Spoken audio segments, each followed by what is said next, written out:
Next month, the Asian Infrastructure Investment Bank will hold its first general meeting in hopes of launching operations before the end of the year.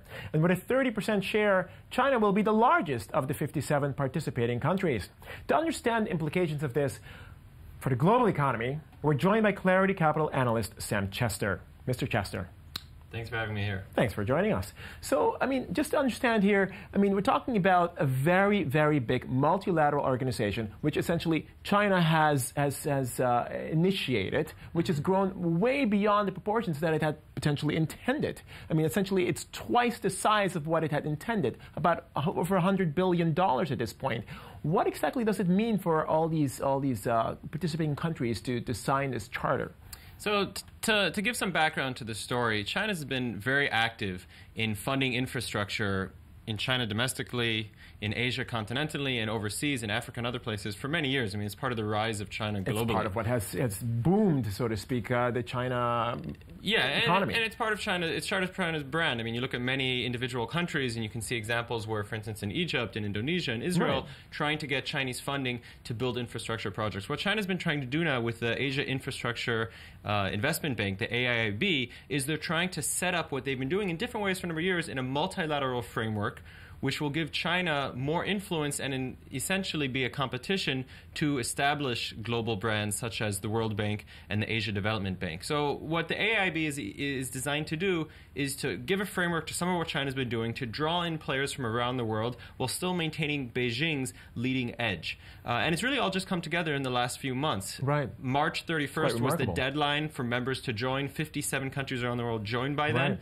Pretty much every single country in Asia, except for Taiwan, who wanted to join, but China said, let's wait a bit. And then Japan, who, as the leading U.S. ally in Asia and as the head of the Asia Development Bank, said they would wait out on the side. The U.S., of course, did not join. Many European countries did. Many Western countries did. The U.S. did not join, and the U.S. also famously has been reported to have asked its allies not to participate, and yet ultimately that did not come to pass. Is this more of a reflection on people's unhappiness, so to speak, with the World Bank, with the Asian Development Bank, with the extent to which there's bureaucracy and things just don't really happen properly? People hoping essentially that the AIIB will sort of push through things much more quickly, or do people really put their belief and their hopes in China to be able to stir something new? So I think there's a lot of factors involved, and you touched on some of them in your question. From China's side, why did they want to create this organization? It was really frustration with the influence that they and other developing economies, developing countries, have in the established multilateral organizations. They've been asking since 2006 and 7, particularly since the global crisis in 2009, for China to get more voting rights, more voting share in the World Bank and the ADB, and essentially a lot because of bureaucratic problems in Washington, that those reforms have not happened. So China, as a result, decided they would create their own organization. But within Asia, the people who are going to be receiving the loans from the AIIB, Asian countries, they're very excited to see this bank be created, because essentially it does what you suggest, which is it creates another source of funding for the projects which they so desire. And China has leapt upon this idea and has said that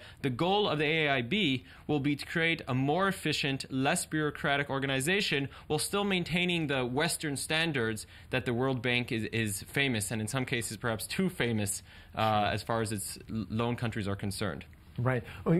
It's undeniable that the U.S. and Japan at this point, may be kicking themselves for not having joined, considering that most of their allies are involved. For sure. For sure. Well, what's really interesting is on two levels. One, U.S. allies in the beginning were not joining, and then in the middle of March, 15 days before the deadline that China had set to become a founding member, all of a sudden the U.K., a major U.S. ally, joined. And once the U.K. joined, the fox was out of the bag, and other U.S. allies rushed to join as well. Japan, though, held steady. As recently as just 2 weeks ago, the Japanese Prime Minister said at a big conference in Asia that Japan will actually give $100 billion more into Asian infrastructure investment.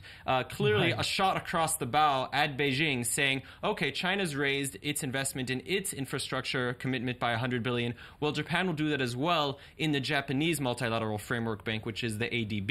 So there's clearly a rivalry emerging on this issue between Tokyo and Beijing, and Washington lurking behind. The last thing I would say is that for local countries in Asia that are looking to get money and funding, they're the ones who are going to win out on this. Competition, more funding, more projects. Very exciting stuff happening. Sam Chester from Clarity Capital, thanks for joining us on the show. It's great. Thank you.